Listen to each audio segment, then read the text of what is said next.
Hey guys, today I'll show you how to change the DNS server in Google Chrome. If your internet feels slow or you want a faster and more secure browsing experience, switching to a different DNS provider can help. Let's get started.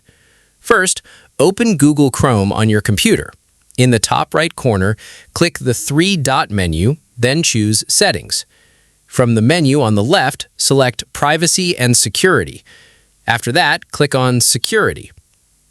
Scroll down until you find Use Secure DNS option. Make sure it's turned on.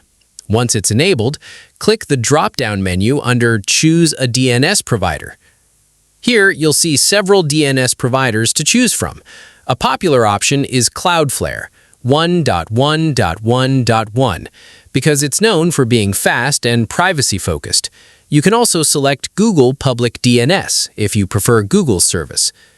If you want to use a different DNS service that's not listed, simply choose the option to add a custom DNS provider and enter the address provided by your preferred DNS service.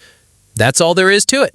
Your browser will now use the DNS provider you've selected, which may improve browsing speed and security. If you found this video helpful, consider giving it a like and subscribe for more tech tutorials.